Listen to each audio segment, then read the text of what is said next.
ng ating dakilang Diyos. Manalangin po tayo. Almighty God in heaven, the name there's Jesus, represented by beloved Pastor Weleswad Almeida. We thank you so much for anointing every part of our program, praising song, testimonies of our beloved brethren, that you are blessed and pleased forgive us, Lord Jesus. Touch the hearts and mind of everyone that listen to our program this night. Beloved listeners, viewers, we humbly ask you to please, I win to your word, God. Open their understanding to the truth. Bless them, Lord Jesus, and when thy word, hallelujah. For I cannot do anything by myself. In the mighty name of Jesus, demons of hindrances, demons of doubts and belief, cast out in Jesus' name. Hallelujah. Praise the Lord. At po rin po ating mahal na Panginoong Jesucristo, at ngayon po ay dadako na po tayo sa Word of God. At inyo pong sundan ang mga salita na ating tatalakayin. At kung mayroon kayong mga ballpen, papel, pwede nyo i-take note yung mga verse ating babasahin para maunawaan po natin ng maigi ang banal na salita ng ating mahal na Panginoong Jesucristo. So ngayon po ang ating pong topic about yan ang faith mo. No? So ating pong buksan ang Biblia. Matthew 24 verse 7. For nation shall rise against nation, and kingdoms against kingdom, and there shall be famines and pestilence and earthquakes in divers places. In Tagalog, sapagkat magsitindig ang bansa laban sa bansa, at ang kaharian laban sa kaharian, at magkagutom at lilindol sa iba't ibang dako. So, ang Diyos po ang magpala ng kanyang banal na salita. World is entering tribulation. Kaya kailangan po natin i-build up yung ating faith or pananampalataya. That may not bring us to a miserable life. Kasi mahirap kami na mahal pag walang pananampalataya. Hindi po makakilos ang Diyos sa buhay ng tao pag ang tao walang pananampalataya. Alam naman natin dito sa mundo, ang kaaway ay isang magnanakaw. Nanakawin yung ating pananampalataya, puksain ang tao, patayin, yun ang kanyang gawa. In John chapter 10 verse 10, the thief cometh not but for to steal, and to kill, and to destroy. I am come that they might have life, and that they might have it more abundantly. So mga kapatid, sa Tagalog, hindi po marito ang magnanakaw, hindi upang magnakaw at pumatay at pumuksa. Ako'y naparito pang sila'y magkaroon ng buhay at magkaroon ng kasaganaan nito. So, ang kaaway, ang devil, siya po'y naparito para pumuksa, magnakaw at pumatay. Kaya kailangan ng tao na maglingkod sa Diyos ng yung tunay na paglilingkod. At kailangan din po yung paglingkuran natin tunay na Diyos. Sapagkat kung buhay ang Diyos sa pinaglilingkuran mo, hindi ka pababayaan ng Diyos. Sabi ng Biblia, hindi ko hayaang maagaw ka sa aking mga kamay. Sabi ng ating mahal na Panginoon Jesucristo. Kasi ang kaaway is 24 hours, walang tulog, naghahanap ng kanyang masisila. He is like a roaring lion. Naghahanap ng masisila para puksain, patayin, nakawin yung pananampalataya ng tao. Kaya ang tao, mga minamahal, kailangang manalig sa ating mahal na Panginoong Jesucristo. Sabi nga ng ating dakilang Diyos, if ye shall ask anything in my name, I will do it. Ano man ang hingin nyo sa pangalan ko, iyaon aking gagawin. Ano man po yung ating hihingin sa pangalan ng ating mahal na Panginoon, yan po ibibigay ng ating dakilang Diyos. And then, anytime, pwede tayong tumawag sa ating mahal na Panginoon. Sabi ng Jeremiah chapter 33, verse 3, Call unto me, and I will answer thee, and show thee great and mighty things which thou knowest not. Tagalog, tumawag ka sa akin at ako'y sasagot sa iyo. At ako'y magpapakita sa iyo ng mga dakilang bagay at mahirap na hindi mo nalalaman. So yan po mga kapatid ang number o telephone number ng ating mahal na Panginoon. Jeremiah 33:3. Call unto me and I will answer thee. So pag wrong number ka, hindi mo makontak ang mahal na Panginoon. Kaya kailangan mong hanapin ang tunay na paglilingkod. The Church of the Living God. Buhay ang Diyos, sasagutin ka. Kasi pag iba yung tinatawagan mo, hindi na buhay na Diyos, doon ka tumawag sa mga patay na Diyos, talagang hindi ka mapakinggan dyan. Mayroong buhay na Diyos. Yun po ang tinatawagan sa ministeryong ito. Kaya pinagaling ang aming karamdaman. Tulad ng mahal na kapatid natin kanina, nagpatotoo, may tumor sa utak, sa gitna. Pero, mismo ang mga doktor, nagtataka mga minamahal, hindi siya binigyan ng gamot. Bakit? Unti-unting nawala yung laman na tumubo doon sa kanyang utak. At siya pinagaling ng mahal na Panginoon nang siya nagpatuloy sa paglilingkod. At hanggang sa mga oras sa ito, hindi na po niya naramdaman yung kanyang karamdaman at binago pa po yung kanyang buhay na dating sugarol. Sabi niya, ang sugal, hindi lamang mandaya ka doon sa sugalan, pati yung pamilya mo, dadayain mo. And naalala ko yung ating mahal na kapatiran doon sa Mindanao, nagpatotoo. Siya din po isang sugarol. Yung hilig na yung manok. Pag minsan matalo siya, mga minamahal, hindi siya magbayad, tataka siya, habulin siya ng kanyang mga kalaban, habulan. Kaya, minsan, hindi siya maabutan. Makataka siya sa bayaran dahil natalo siya.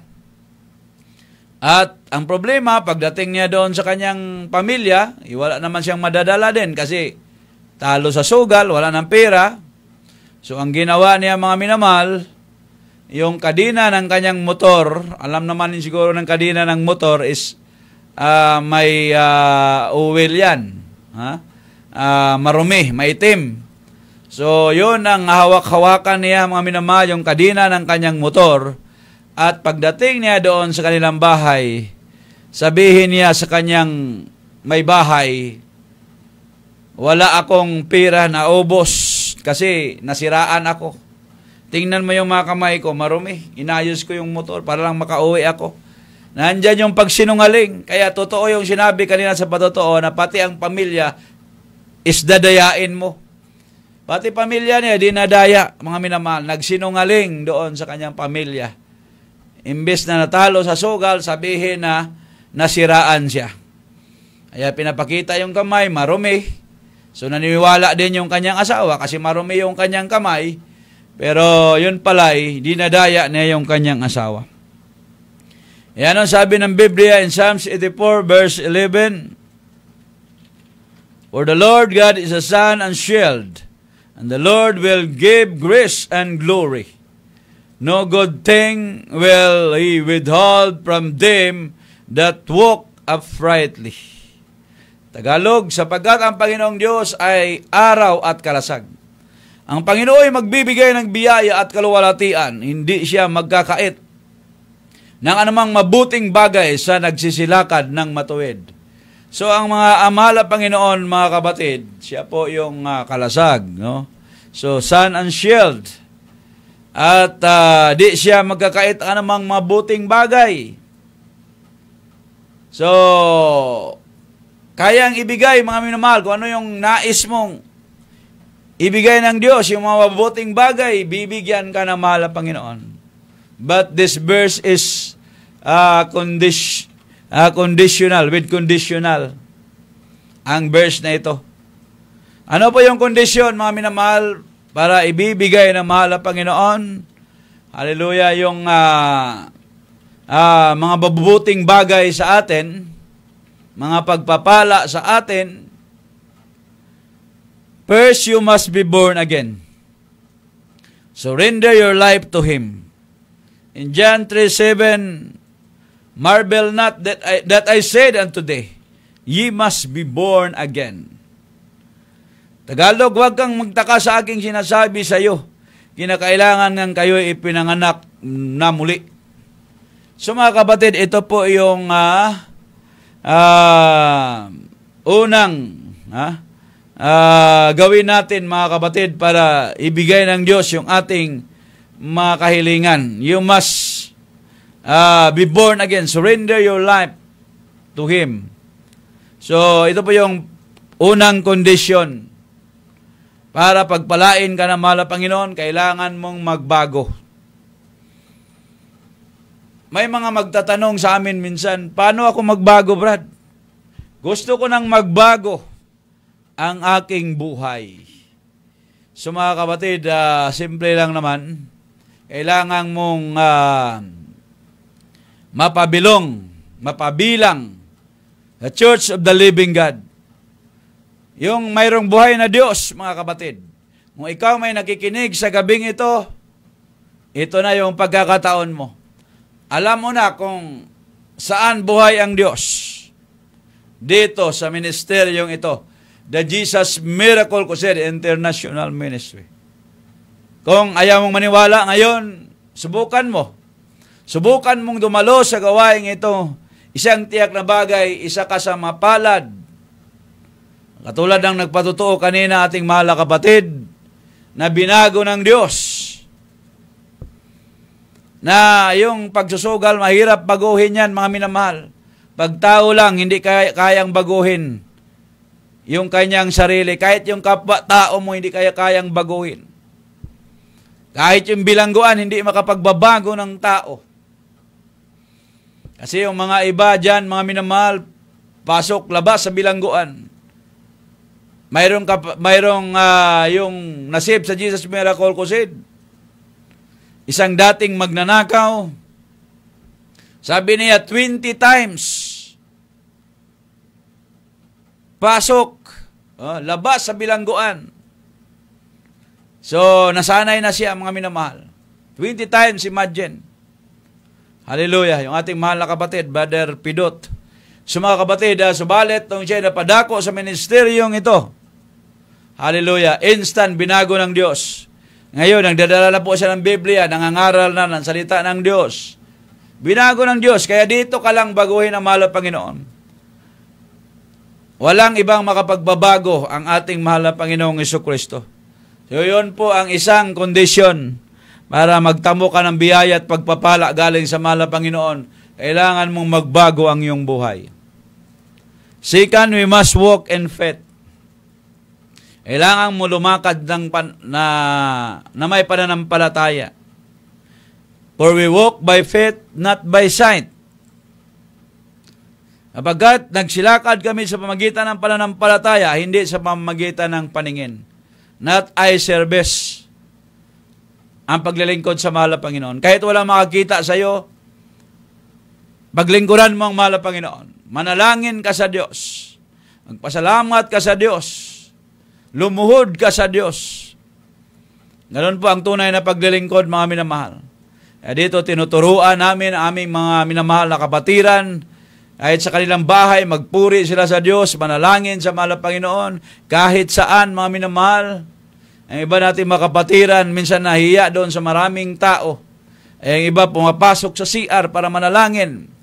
Pero salamat sa mahal na Panginoon ang Diyos sa ministeryong ito ay tumutugon ng panalangin. By faith,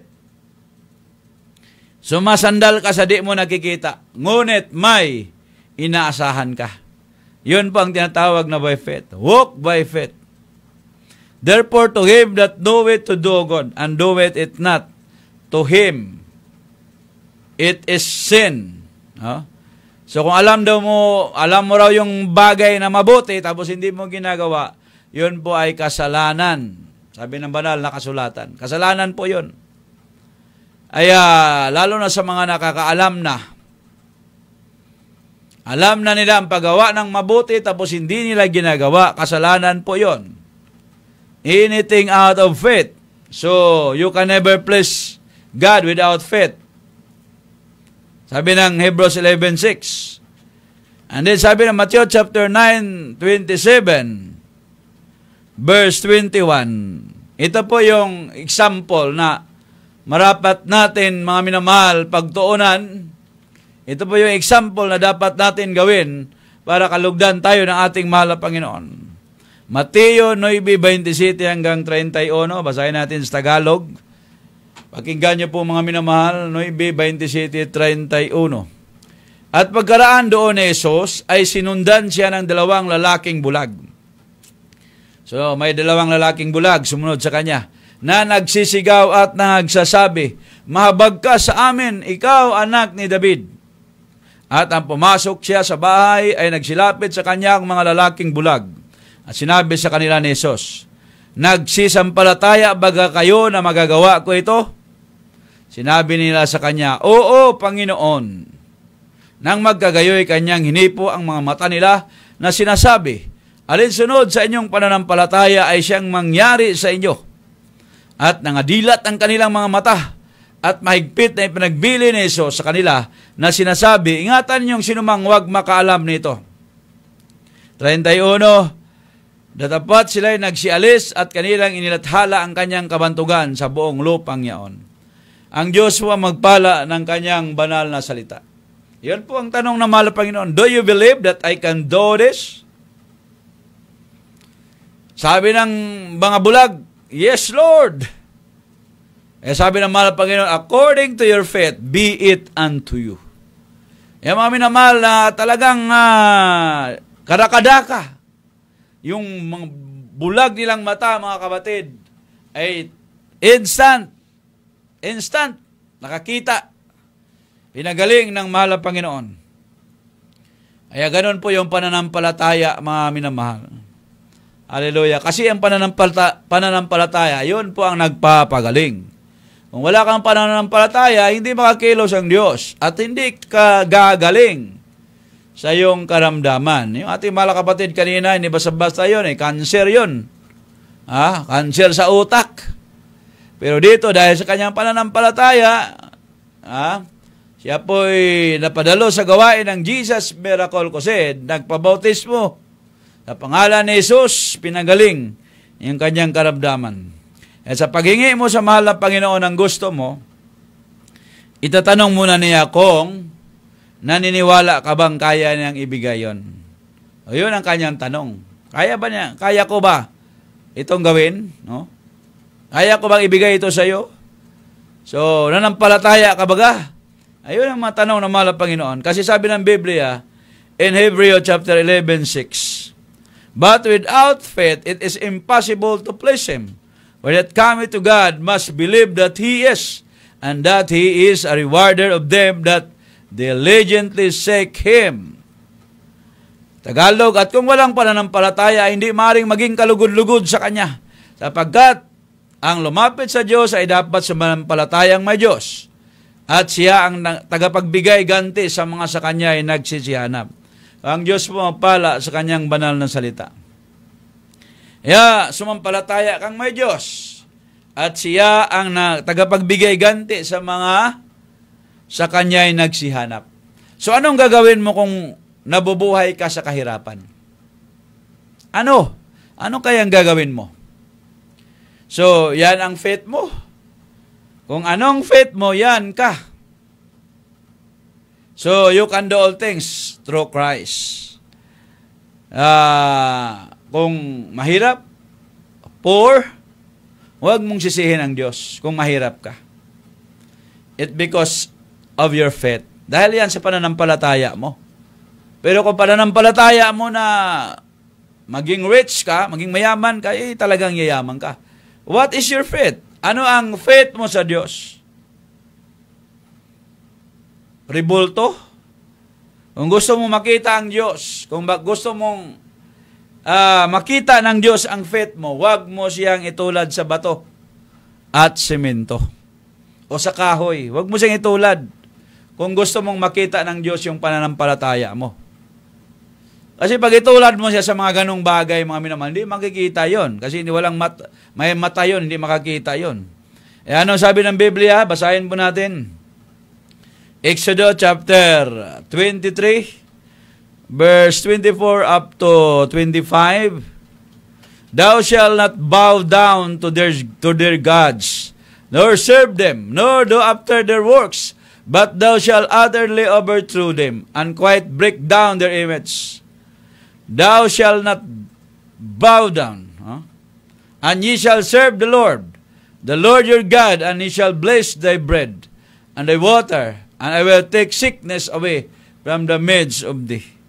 In Tagalog, huwag kang iyukod sa kanilang mga Diyos, o maglingkod man sa mga yaon, o gagawa man ang ayon sa kanilang mga gawa, kundi iyong iwaksi, at iyong pagputol-putuloy ang kanilang haligi, mga haligi na pinakaalala, at inyong paglingkuran ang Panginoon ninyong Diyos, at kanyang basbasan ang iyong tinapay, at ang iyong tubig, at aking alisin ang sakit sa gitnaan mo. So, mga minamahal, maliwanag po yung binabasa natin. Gagaling po pala yung ating karamdaman. Pag-iwaksi po natin yung mga Diyos-Diyosan po natin. Pagputol-putulin natin at sunugin natin. Overthrow them and quite break down their image. So, at maglingkod ka, serve the Lord your God. Sabi naman ng Panginoon, and ye shall bless thy bread. Ibig sabihin, pagpalain ka ng mahal na Panginoon si Kristo. At pagagalingin pa ang iyong mga karamdaman. Pero pag hindi mo iwaksi yan, hindi ka gagaling. Kasi experience din po namin yan eh. Kasi sa mga kapatiran namin, nung hindi nila sinurrender yung kanilang mga ribulto, so hindi gumaling yung kanilang mga karamdaman.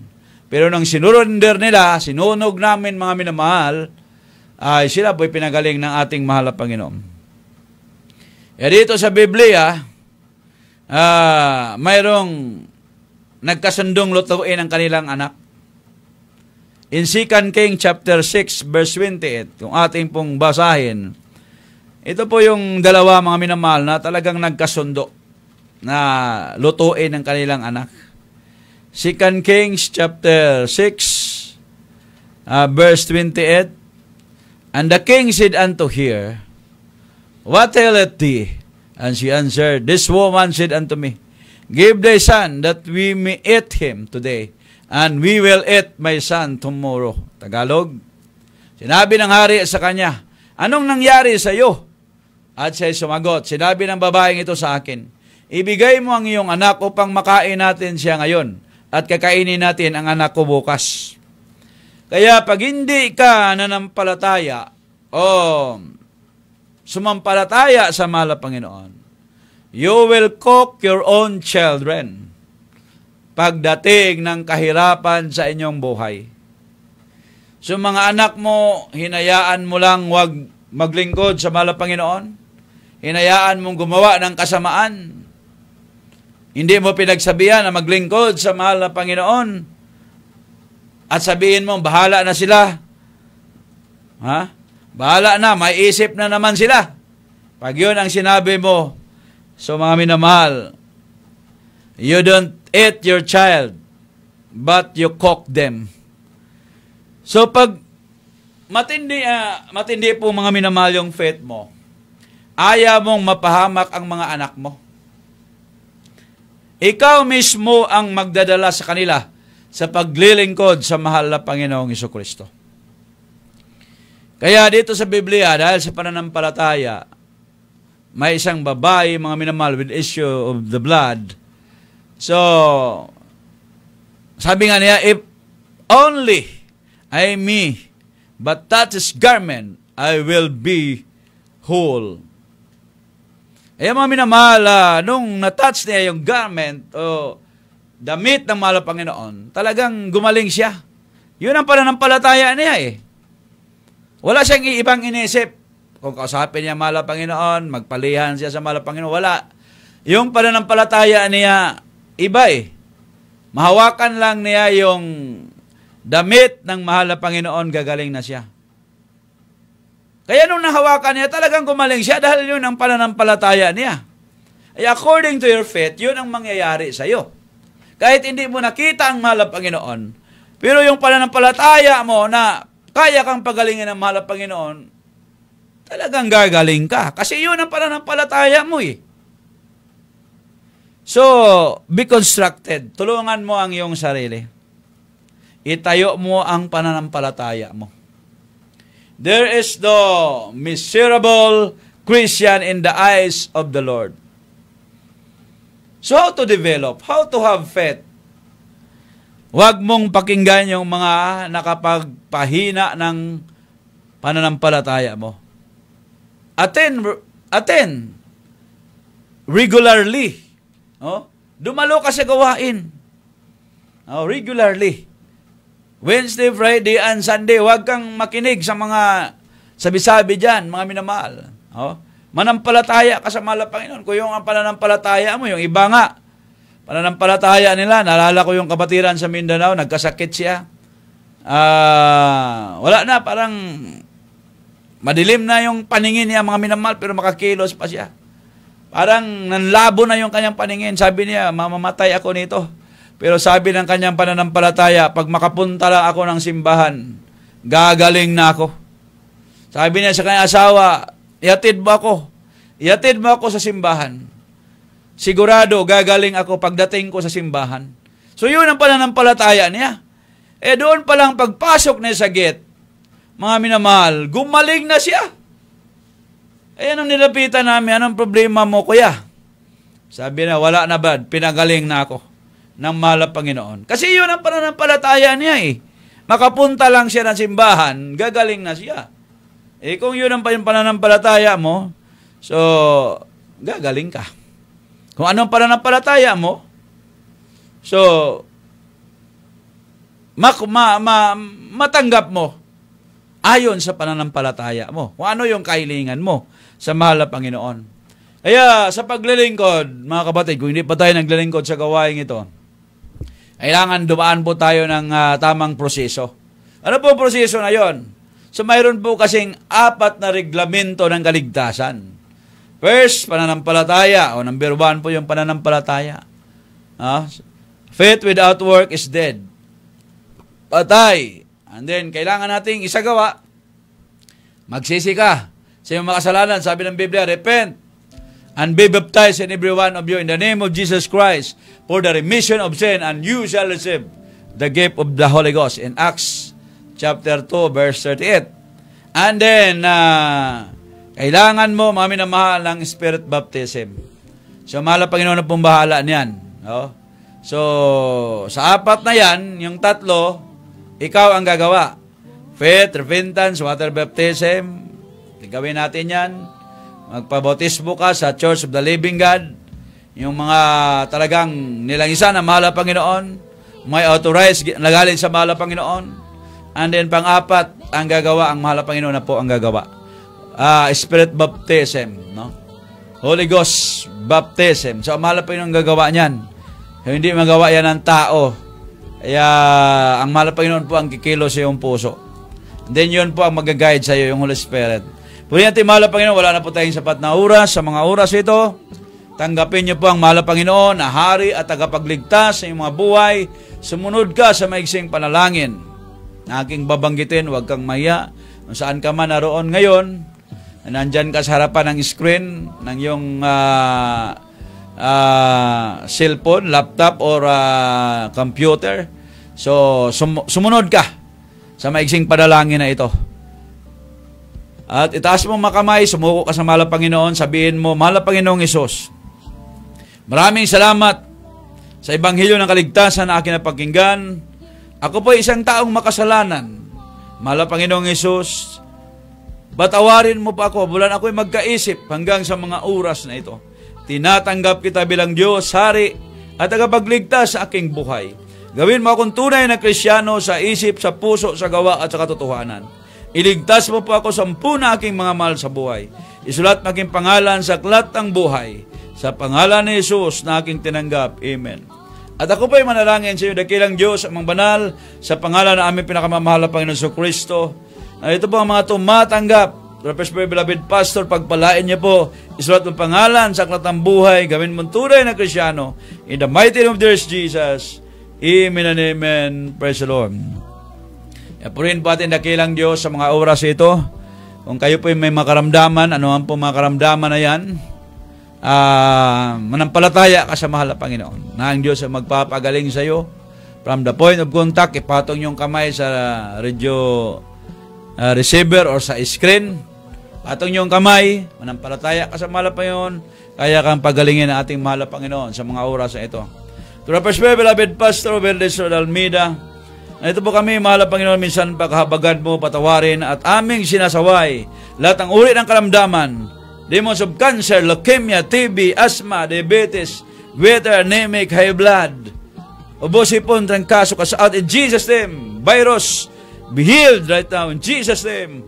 Hallelujah, hallelujah, praise the Lord, in Jesus' name. O puri ating mahal na Panginoong Jesucristo. At maraming salamat po, mga minamahal, sa inyong pagkantabay sa ating banal na programa. At sundan niyo po sa mga susunod na mga araw. At sana po hindi lamang po sa pakikinig ating banal na programa, at sana makadalo din po kayo sa ating banal na gawain, the Jesus Miracle Crusade International Ministry. So kami po pasamantala nagpapaalam sa gabing ito, yabang lingkod, Brother Joshua Dominguez, kasama ating beloved Brother Rosmart Lumaylo, nagsasabing, we love you so much, but our dearest Jesus, love us more. Amen and God bless.